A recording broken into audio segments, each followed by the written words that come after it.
Have you ever seen a roo kick? Have you ever seen an emu run under the bright Aussie skies and said this year will be the one? Oi, oi, oi!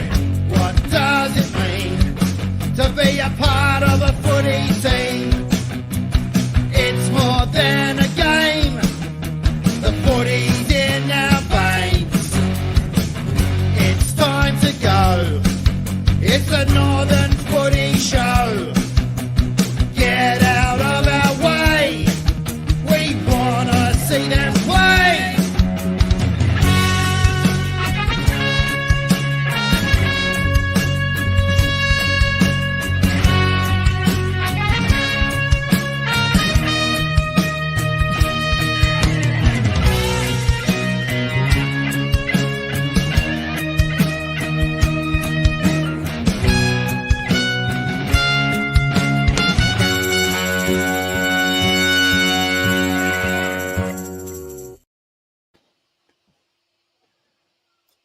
As I take it off mute there, Bonners, welcome everyone to the Northern Footy Show on a happy Sunday night. Bonners, welcome from a huge weekend of footy. Mate, it was pretty epic. There were some big results we've got to hook into pretty quickly tonight. Yep. What we're going to do is we're not going to waste too much time because there's a fair bit on the go. I just wanted to, before we jump into everything, so we spent a bit of time this week with the five legends who are selecting the side for the yesteryear side and the today's sides.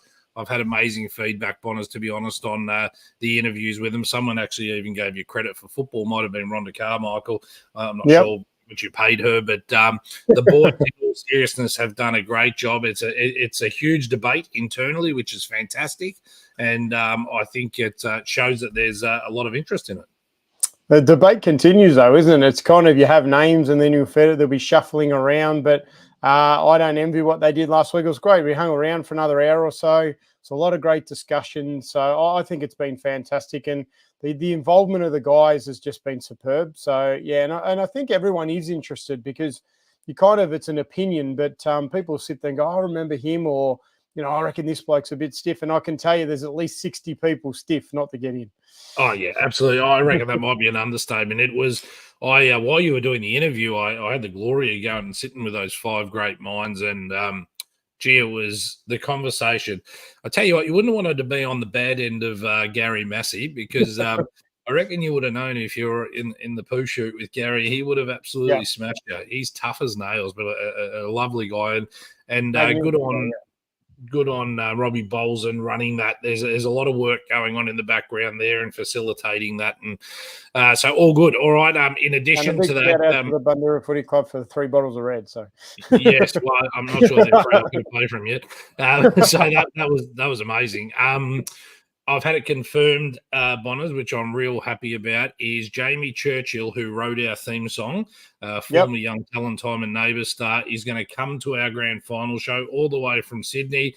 He's bringing down the beautiful wife and his son with him, and he's going to come and perform it live for us. He's also going to do a rendition of Up There Kazali as well, and one of his originals to get the night going. And then, of course, we have the local legend, Nick McCall, who's going to close our show out with a few songs as well. All the final details will be released on that, but it is sold out, and it's going to be a huge night. We're expecting 130, 140 in the rooms that night on a Wednesday night. Amazing. All right, let's jump straight into this, Bonners, and we'll start with Division 3. So the finals started this week, and, you and I probably didn't see eye to eye on any of the finals there. Look, turns out I was correct on both. Look, it's not about being right or wrong. Exactly what it's about. That's all it's about. I'm getting some huffing in the background there, but so we got. Let's go straight to the first one. The first semi-final was Moonda took on Old Paradians. Sorry, mate, having a meltdown there in the brain for a second. And OP's got it done. So you were correct. I'll give you the clean tip there. From what I've seen from the highlights and from what I've had feedback back on, is Old P's controlled the day. Yeah, it was a late fight back though. Like, they didn't have it their own way. So Moonda definitely didn't throw in the towel, but I think the damage was done early. You could see at half time that OP's had a decent lead. And in finals, once you get ahead, it is a lot harder. It seems to be a lot harder, 20% harder to reel in a decent sized margin in a final because the pressure comes on. There's no next week really if you want to kind of get straight into the second semi. So big kudos to Mernda for hitting back at the end. But it looks like old Paradians have hit their straps really well.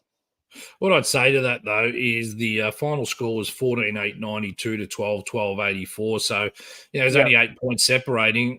More scoring shots to Mernda. Very rarely does a side that kicks, more scoring shots. They had 24 scoring shots to the 22 of Old Paradian. So they'll rue those chances in front of goal. I watched as much as I could fit in today on the game, and they did miss some goals inside 30 that you've got to nail if you're going to win a flag, Bonners.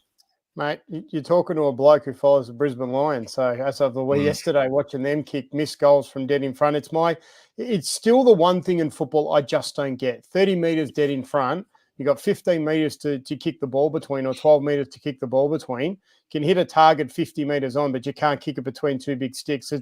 There's still, to me, the big bugbear of football that just has not improved. Yeah, and even not at AFL level. I think, No, that's what I'm saying. Football in general, it's like you've got blokes who get paid $1 million a year. They just can't hit the side of a barn. I mean, it's the job of a forward. And when your time comes, and football finals are very simply about moments. And if you don't take your moments, it can come back and bite you on the bum. And we've seen that in AFL. We've seen that in local footy. When it's your turn, you don't have to do it all the time, but when it's your turn, you really have to push through. You do indeed, and I think all sides will look back at their year and the amount of opportunities in that whole division that could have been taken. It could have been very different. In saying that, it was a very tight and solid competition. Now the second game, we'll move straight to the second game. If anyone was at the Mernda game or any of the games this weekend and want to chime in here, comments are open. Send it through. The second game obviously played today, which was between Epping and Old Eltham, and Epping got the chocolates 18-18, 94, 36 scoring shot Bonners to Old Eltham 17, which was 11-6, 72. Score looks a bit flattering, I think, maybe to Old Eltham by 18-18. Brad might have been pulling some of that hair out today, but they've got the chocolates. He'll be happy with that. They get to go another week, and I'm going to call it. There's not tons of love between Mernda and Epping. There's going to be a bit of heat in this one. And it'll be a cracking game too. I mean, I think we've underestimated Epping. They had to push their way in the finals. They've pushed their way in. They've beaten Old Eltham, and actually really, when you look at it, they smacked Old Eltham. So they're on the prowl, and these type of young sides, we're really nothing to lose. It's a dangerous thing to come through. And don't get me wrong, that the pressure will be on Mernda a little bit because of the expectation, but and you expect Mernda to get the job done. But geez, I tell you what, it's not a team you want to come up against in the finals. So yeah, especially the side that came down last year, and they're desperate to get back. They've got a pretty fully fit side at the moment, and I think they back themselves Epping here. I don't think they're going to count themselves going in as underdogs, because even our great mate Jaden Kearney has sent me in a little photo. He wants to know who's next. He's ready to go, the big fella. And the Kearney Cup, obviously, just Jaden played for both sides, both Old Eltham and Epping. So, bit of banter to get the week going. It's about football. Like, it's in the end, it's a game of football. We've got to take it as that. You've got to take your wins when you can. If you lose, you've got to find it. Now it's up to Old Eltham to sit back and go, okay, where do we need to improve? This is where you start, as you said, you sign your players, you find out what your problems are, and you start to really push down what you need to improve to get to the next level. They were pretty inconsistent this year, so they were up, they were down, but in the end, they earned their right to play. But they came up against a red-hot Epping, and Epping of 36 scoring shots. It's a big win in the end. That tells me they've still got something in the tank, to be honest. So the way finals we see playing out next week, not confirmed yet. Wait for the NFNL to confirm it on their website. But Fitzroy will take on Old Peas is the way we see it. It's probably the Saturday game. And Sunday we think it'll be Mernda v Epping. Again, at Laylaw, we think Yeah, Wait, because you wait. always look, the higher teams usually get the longer breaks. So for me, I think that's what you'll find. Yep. Okay. Well, let's see how that unfolds. Let's quickly jump into Division 2 here. The What a battle of week. battles, mate. Watsonia versus Lorimer. It was going to come down to the wire, and it really did. Watsonia, obviously went, they went for it, and that's what you want. If you're going to hang on, they've had a coach on the move, and then they've had to come back and, really make a statement. I can't think of a better way to put it, but Lorimer 9-6-60 were defeated by Watsonia 12-10-82, 22 points. I wish it was a closer game in the sense of 2 or 3 points. It would have been fantastic. But if I take you quickly here, Bonners, bear with me, to the Division 2 ladder. Let's have a look how this has ended up. So Whittlesea only dropping the one game for the year. Diamond Creek, South Morang, we'll talk about that game shortly. Lower Plenty and Thomastown snuck in, and we'll talk about them shortly. Lorimer by 2 points get relegated on a lower percentage anyway than Watsonia just. But, 4 wins, you would have thought generally 4 wins might have been enough to stay up as well, but shows that it's a nice close division. Yeah, look, and they'll rule their early chances. I think they learnt a lot earlier in the year, but they've stunned teams in the second half of the year. As you said, their percentage has been amazing second half of the year. So I think if they are, they're going down again, it's up to say, well, we've had a taste of this. We want to get back up there. So like you said with Epping, Epping as soon as you get the taste, your biggest goal is there's going to be 3 or 4 sides next year chasing, because only one team from Divi 3 can go up, and there's 4 that are more than worthy to go up into second division. So, Lorimer comes down and say, well, we need to go whack, find out what we need to do, and we need to get back up there, and then we need to stay up there. So it's a lot for Lost your voice, Bonners. Lost your voice. Why Bonners is just reconnecting for a second. I'll start talking about the next game until he comes back in. But Thomastown 16-12, 108 had to defeat St Mary's, believe it or not, by 31 points to play finals. And they did exactly that. They won by exactly 31 points to sneak in, and they beat St Mary's 11-77. I'm not sure if Bonners is back yet. But Bonners, if you are, that will be a bit of disruption for St Mary's. I would have thought they wanted to get that done. Oh, you would have thought so, yeah. I think they'd be very disappointed. So what does it come down to, a point or something like that? 1 point is what it comes down to. And if you have a look at, I'll quickly take you to the Div 2 ladder again. So 90.93 versus 90.34. They needed to score that last point to play finals. That 1 point was that definitive in a season. You know how everyone says, don't take your foot off the pedal, just keep going. This is why, because it can happen. Well, that's living proof. They've earned their right to go in there.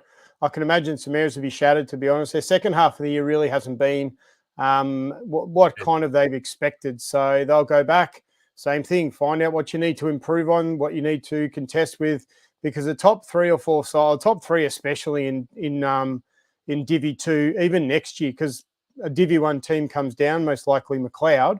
So they then come down into second division. So it's still going to be 3 powerhouses that you've got to contend with. So these teams from 4 to all the way to the end, they've got to find a way to contest. Yep, I agree. I think well done to Thomastown. I thought they were in a bit of strife a few weeks ago. I thought it was season over, but good on them. And happy to put my hand up when I've maybe got that one wrong. And good on them. They play finals, which is awesome. Don't stop smiling, Bonners, you dickhead. Northgate Park 12-13-85 were defeated by Whittlesea 20 goals 6, 126. Good kicking from Whittlesea. Very important there. So you got 26 scoring shots to 25 again there, Bonners, and the difference is 41 points. So pretty important, but well done to Northcote Park. I absolutely tip my hat to Northcote Park. They've from where they had to come back from in that first half of the season, and plenty of sides have lost to Whittlesea by more than 40 points. So well done, and well done to Whittlesea minor premiers.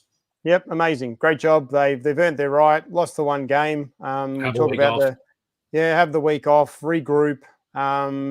The other, the game that we'll come up to now, we'll do the Diamond Creek game, but they're the only team that have knocked them off this year. So, and there's I've got the inside where there's a lot of confidence down at Diamond Creek. So, it's not all top three sides in Divi 2. I think we've said the whole time you can throw a blanket over them. Whoever picks straight on the day, whoever has the better day wins the premiership. That's the only difference. I think it is about that close too, to be honest. I was down at Diamond Creek in the 19s for a little bit on the weekend, and I ran into Parker Heatley, and I ran into Casey Duncan, and I went and listened to both huddles at what juniors they've got speaking, and very impressed by both coaches, Diamond Creek and North Heidelberg, to be honest. But, it is a real tight comp, so you're spot on. Let's talk South Morang, 9-10-64, beaten by Diamond Creek, 16-11-107. That's a definitive statement, Bonners. Well, it is. And as I said, I think I said last week, you chuck the other two boys in South Morang, it's a big difference. But chuck Kalpakas and Dinton Asante, and it makes a big difference. But I always believe these games are very simply about getting the upper hand. Like you need to assert an authority coming into next week because they play each other next week. So, I had a quick look through like the reserves and under 19s, and the top three teams look exactly the same, just in different orders. So you'll have next week's game, South Morang, they'll be in all three of the qualifying finals. I mean, if that doesn't say how far the club has come, they've come up 2 years ago. And now they've got all three teams in a qualifying final. Could have all three on a grand final day. So, you got Whittlesey there. You've got Diamond Creek get the week off in the reserves. Lorimer's 19s are in the final. So, it's great to see the diversity in the under 19s. So it means for Lorimer as well, with their 19s coming through. Yes. There's a big positive there for them coming forward. They just probably need to top up with a bit of experience, a few veterans just to try and, direct these kids. So, to see South Morang in all three this weekend, it just shows how far the club's come. Agree. And a bit of credit to Diamond Creek as well. 4 players had to come up on the weekend from 19s, and to come into that side because they had quite a few outs, including their skipper, Nathan Searle. That tells me that Diamond Creek still got a little bit in the tank, but hard decisions for your old mate, Andrew Tranquilli, now because you've got guys that have come up and performed. First final, you're going to play the same side. How much do you change going into that game? It's going to be interesting. Yeah, look, I've never been keep the same side in a finals. You play the side that's going to win the game. Like it's not it's not like during home and away season where there's no reason to drop someone or there's no reason to bring someone in. You've beaten one team the week before, but it's not going to be the same team. They're probably going to need a couple of tools or maybe a run to go with Josh Dinton Asante next week. So I've never been on the belief you pick your best side for the game that's coming up. You don't pick for the team that you played the week before. So you need to take into consideration those two boys coming in, and you always pick your best side. It'd be pretty hard, and we'll leave our tipping to Wednesday night. It'd be pretty hard to tip South Morang going into that game, even with the two big boys coming back. It'd be pretty hard to tip them. I think Diamond Creek have probably earned the right for that second position. And let's just have a look here. They finished a few games ahead. Yeah, so just quickly though, but we spoke to Vinny during the week and he said the worst time of the year to actually be a coach is finals because there's reasons why blokes can't get picked, but for no other reason is that you have a way you think you can win. So telling these young guys, so some young guys are really going to be disappointed. Grand final day, prelim final day, qualifying final day, semi-final day. So you hope to all the guys out there that don't get in, you just have to work hard to get it for the next year. Each year is a bit different. Don't throw in the towel. Just try and find a way to push yourself into the team. It would be my advice. Yeah, I think all those clubs we're speaking about are in good nick. There's really no one that's had a poor year across all of it. People have, Reservoir and Layla have fought back and changed the way and become competitive. Exactly. You got to love that, and the top sides are having to earn their keep. I think you and I have been as interested in the bottom end as we have the top end all year, Bonners. Yeah. Well, I think it's in every day. The only one's probably Divi 3 and the end part. There's no further down you can go. But I mean, there's two finals. There's two types of finals. There's a final to stay up, and there's a final to win a premiership. So I think the interest of having divisions is fantastic. I love it because you sit there and go, but for one team to win 3 games might be everything to stay up and then build on for the next year. So comment me on this one then, Bonners. Have a look at the ladder just very quickly. I'll do it again. Lower Plenty have made finals by coming out and having 40 scoring shots, 23-17, 155. They smacked the bejesus out of Panton Hill, 7-10-52, which then they were looking at they could have missed, and they've ended up coming in finishing fourth. And to me, Lower Plenty, who I said at the start of the year, again, another apology, said they were going to go down, they were probably going to get relegated, but holy moly, they have really turned it on, and I'm stoked for them. What a great way to turn your season around. We met a lot of their guys this year through the show and that, and just people so committed to that club. And Panton Hill have to go away, Bonners, don't they, and say, what the hell went wrong here? Oh, they've got a lot of work to do, really. They've got...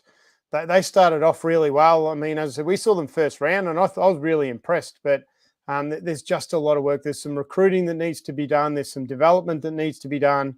I think they've got the right coaches at the head, but I think there's a lot of work. And you're going to find it. You've got to go and find these 2 or 3 unicorns, the ones that you can just put everywhere. And they're damn hard to come by. You know, they're hard players to find.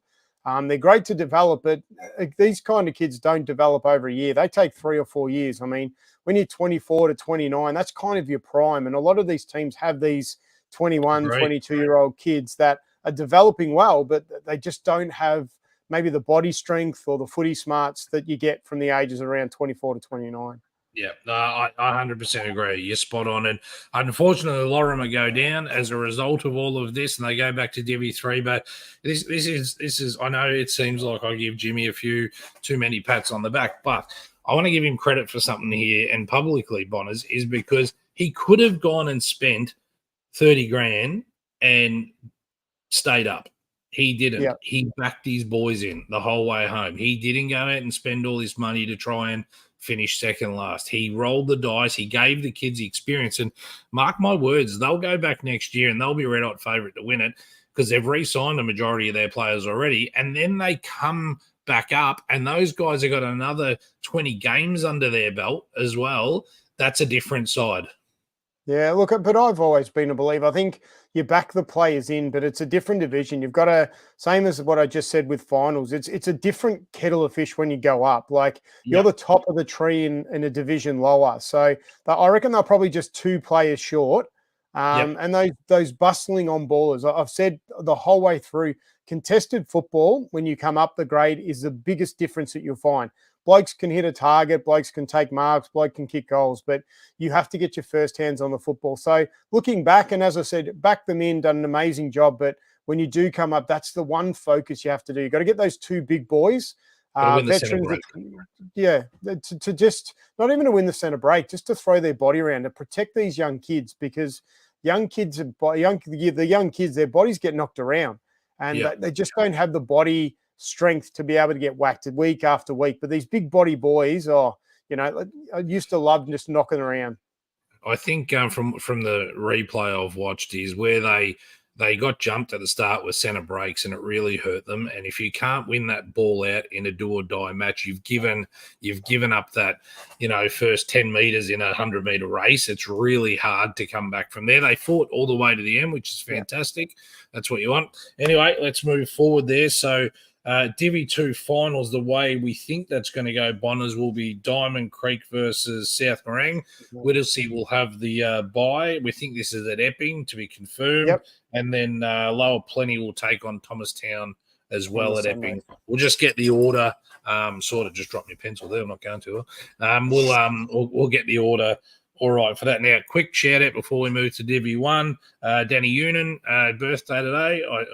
He's been playing since I was about 4. I reckon he's about 78. And he's just still killing it. He's always in the best. He's doing something fantastic, but a fantastic fella too, mate. Absolute legend. Awesome having him on there. I've seen him a few times. He's just a great person to have, and the type of bloke you need at a footy club. I've always believed that there's people you just need to have at a footy club, and I reckon he's one of them. Yeah, absolutely. All right, let's jump straight into Divi 1 because that went a little bit skewy on the weekend as well, Mr. Bondadeo. And Let's start with Bundoora. Safe as houses now. They were safe anyway before the weekend, but they come out and went 19-10-1-24 and defeated McLeod 9-8-62. McLeod go back, not back, but they go to Division 2, and, they fought gallantly all the way up to the end as well. Still one game next week, obviously, but Bundoora safe, Eltham safe, and McLeod go down. Yeah, but look, and I don't think, like, listening to Heath during the week, it's for me, it's still not job done for Bundoora. I know they're safe, but, they still want to put that extra game. Like, they could still catch West Preston, I'm pretty sure, from, if I look at that, I think they're 4 points behind West Preston now. So it's great that they're up, but you want to work into the preseason. They didn't have the greatest start to the year. They fought back second half of the year, much better than the first half. So they'd want to get something out. McLeod now go down. They need to find out what they need to do. Same thing. They're going to go down. It's going to be a red-hot competition. They're not going to get it their own way going back down because either South Marang, Diamond Creek, or Whittlesea are going to go up, but the other two are still going to be there. So there it is there, mate. Sorry, I got lost. Yeah, 4 points. So, they've got Eltham this week, so you'd want a bit of bragging rights going in, but they still have a chance to finish one place higher. So, and if I'm Bundoora, that's definitely one thing that I'm aiming to do. Yep, I agree. They certainly won't be put off the pedal there. I can guarantee you that. Then we get West Preston, 10-12-72, defeated by Banyule, who came back with 30 scoring shots, but little inaccurate, 14-16-100, but they'll take the win, Bonners. Yeah, still inaccuracy. It's been their burden all year, I reckon. I think they kicked 1 goal 10 or something the week before. So 111. 111 the week before. So these points aren't going to win your premiership. So, but still put them in the mix. It puts Greensborough, I think, in a bit of trouble coming into the final round. So we'll have to have a look at the games for this week. But it's going to be an interesting end and another great end to make finals. I think you know who your top ones are. 2 and 3 probably look. Was it Monty?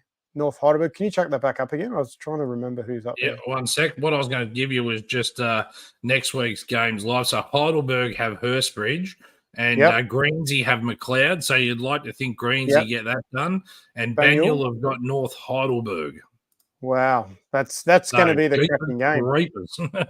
So have a look at that on the ladder. So Banyule's got, North Heidelberg. So if Banyule drop that, they're out. Greensey will beat McLeod, you would have thought. If they don't deserve to be there. But so we'll say Greensey will end up on 40 with a higher percentage than Banyule. That inaccuracy might really hurt them towards the end of the year. North Heidelberg, if they win, they're safe. They can still go as high as second. Hursty have got Heidelberg. That's a tough game. I'll tell you what, if Hursty beat Heidelberg on the weekend, holy moly, because they have come pretty bloody good, the destination. It just won't happen. It just won't happen. I'm trying to build it up on work with me. It just won't happen. I mean, Heidelberg are purring there all the way through. They had the break. They lost to Greensey, which is great for Greensey. They did have blokes that they need to get some time into. But, it still looks like it's going to be top 3 will be Heidelberg, Mont, and probably I'd say North Heidelberg because with Hurstbridge playing Heidelberg, you'd think that the percentage will change a bit. But the big difference will be, is it going to be Greensborough? Is it going to be Banyule's do or die, really, because you expect Greensborough to beat McLeod? So, and the percentage difference is big enough that Greensey. So it's a final before a final, which is fantastic going into the last round.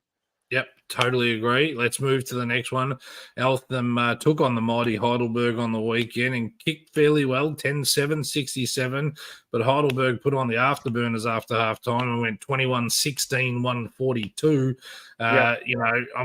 Eltham's had a great year, although even though they're second last, they'll want to have one more win against Bundoora next week and to sort of make a statement. They stay up, which is fantastic. But Heidelberg... I don't know. And after spending time with Vin Wednesday night, I know less. He's just the way he conducts himself, speaks and everything. He's just a footy nutcase. He really is. Yeah, he's just a nutcase. So his knowledge, what he doesn't know about footy probably isn't worth knowing. But he's just a student of the game and he understands football. I mean, he comes from a tennis background, so it's all about strategy. It's all about getting the best out. And what he does better than any coach, I reckon, in football is how he develops the young kids. I mean, he's got a quality side, but there's still 19s coming through. They use the 23rd man rule. I think you get 4 each year. He uses that well, gets time into people. The week against Greens, he got time into other people as well. He just understands football and understands that premierships aren't won during the year. They give you the opportunity to get there, but they're won in September. So, yeah. 36 people, I think he said the other day, he's rotated through there this year, senior players. That's amazing. That's a huge number for a side that's top of the ladder. But there's a reason why you build a club up. I mean, if you play 26 players, you have a great team. But if you play 35, you create a great club because you're looking at now, but you're looking at future. So, like, they lost Gilmore at the end of the year last year, and you think, that's best player in Div 1, could be argued as the best player in Div 1. They cover him. KP takes on the captaincy. Dylan Clark gets a lot more of the football. They've got blokes rotating through. Young kids come through. So the club's in a magnificent position.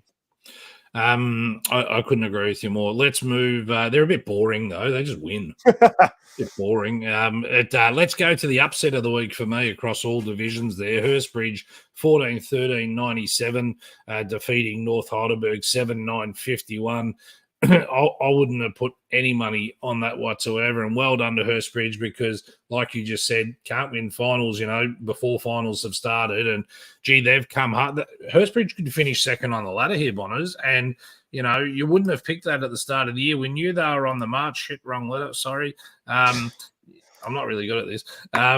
So Hurstbridge, they win this one. They will go to second on the ladder. They've got who's Mont got on the weekend? Let's go back to that one. Sorry, mate. Montmorency will play West Preston. So you would think Monty will get the victory there as well. So second, third, they get the double chance. That's what everyone's fighting for this week. Double chance. Have a look how close it is. Fifth through to second. Yeah, and what you'll find is that you'll have Hurstbridge barracking for Banyule and Banyule barracking for themselves. So because Banyule get the win, they end up with a double chance.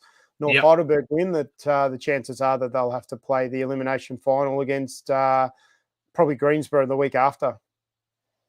Just a quick note in here from Scott. Hurstbridge's pressure was relentless. We're up by 10 goals. North got a few cheapies in the last quarter. No ruckman. VFL players returned to the VFL and a long list of key players out. Impressive effort. Scotty, got to tell you, mate, you're spot on. I watched a beautiful highlights package from someone called On-Site Productions before. He sent it over to me from yesterday's game. Let me tell you, the best videos in the game. I've never met the guy, Bonners. I'll send you the link after. You will not see a better highlights package of local footy than what this fella puts together. But I watched it, and I got to tell you, Jesus Christ, they look dangerous. Really, really dangerous, Hurstbridge. And it's at the right time of the year. Like, you're taking on contenders. I mean, they haven't beaten these sides down lower. They've beaten sides who are just contending just as much as they are. So, big statement, big on offer. So, and as we said, like, it's this time of the year that we keep forgetting there's VFL players coming back. So, it's going to make the competition even better. It's going to make finals red hot. So, I just can't wait for the finals. We've still got last week, and there's still a lot of intrigue for this week, and I'll be watching it pretty carefully. I might even head down to the Banyule game on the weekend and just see how that goes. So, it's too many games to go to this weekend. I can't pick out which one I want to go to. It's a tough one. I'm actually away this weekend. I'm going to none. Now, I didn't realise, but Scott is actually the guy from On-Site Productions. There you go. I didn't know it was him because the email came through as On-Site Productions. Scott, let me tell you firsthand, the best video I've seen of local footy in my life. I love it. We should definitely do something together next year for sure, mate. And we should get Scott to the footy show, to the grand final. Absolutely, footy show to do some stuff. We'd love to have you, Scott. Now, before we go, I want to give a couple of big pats on the back, Bonners. Has one of your daughters entered the room? I feel they have. No, they haven't. I want to give a couple of big pats on the back. I want to say a very big thank you to George Yankos. I want to say he's kept me in the loop all weekend with the games. He's been to a lot of Div 3 games. Thank you very much, Georgie, for doing that. Appreciate it. It's just like having an extra person on the ground. He also paid forward for a person the other day. Fantastic. Lance Whitnell always paid forward for a pensioner that couldn't get in the other day as well. I put a statement up yesterday, not having a crack at anyone, but we're in a society where a lot of elderly people don't do FPOS or trust it or any of those things. So there was no cash. You're not allowed to pay cash apparently at the grounds. There was a couple of other complaints at toilets. People weren't allowed in, whatever. Guys, you have to prepare. Unfortunately, this is the way of the world. It seems that they're not going to accept cash. But I have a sponsor that's contacted me today, Matt, after that. If there's any pensioners that can't afford to go to the game, he wants to be anonymous. His business has said if you're a pensioner want to go to the game and you can't afford to the game, to contact the Footy Show, and he will buy them a pass for the remainder of the final series and personally deliver it to their door. How good's that? It is good. And you'll find people too that if they can't pay cash, they give this cash to somebody and they'll put their FPOS through. So I think we're in a great society of local footy that people look out for each other. Oh, look, I'm disappointed. I think that you want to get as many people to the football as you can. And some people only have cash and they only believe in cash. So it's disappointing the society's gone that way, but the NFNL have said that that's the way it's going to be. So we need to kind of work out, now that we know the situation, if you're there, if there are pensioners there, they have got cash, help them out. I'm sure they'll pass the cash on to you and put it through. So let's get as many people to these finals as we can and just deal with what we've got. So just don't want anyone getting turned away or not being able to watch their people. And to the people at the gate, if you and I know you got a job to do, certainly not having a crack, but if an old person can't get in there, contact the Footy Show. Let us know how many people didn't get in. We will find a way to make it work. We don't want pensioners missing out on watching their grandkids and families, etc., playing footy. All right, Bonners, that's a wrap. Sunday wrap. We're going to do it under 40 minutes, which is amazing. Going to be a huge show Wednesday night because we're going to be talking really in depth of the finals. There's 2 rounds of finals now this weekend coming up, and might even have some big breaking news for next year for you on Wednesday as well, Bonners. Keep it under wraps to then, and some big things ahead. So, Bonners, awesome Sunday to catch up with you. The truth is, it's never good to catch up with you, but I'll take it as that. We've got a lot to prepare for with the big night coming up with the grand final show. Obviously, we spoke about Jamie and Nick coming and performing for us, and it's going to be a huge night with some of these yesteryear players and today players. I've got to start making contact with those that are definitely named and getting them to the night. If you're coming, if you've already managed to secure your spot to the grand final show, you are going to meet some outstanding people of the game and be in awe of them. I can't wait for it. And we're doing a mock call, aren't we, Bonners? I know you're not that keen on it, but I've nailed you. And we're going to do a mock call of the final 2 minutes of the yesteryear versus today, and we'll release that on the night as well. All right, can we do it though like it's Diamond Valley, the rest of Northern footy, because Diamond Valley rules were a little bit different back then. Yeah, maybe you might be calling the favour of the yesteryear guys, and I'll get behind the today boys, and we'll see where we go from there. All right, until Wednesday night. Thanks for joining in, everyone. Keep kicking goals, and we'll see you Wednesday. See you, gents.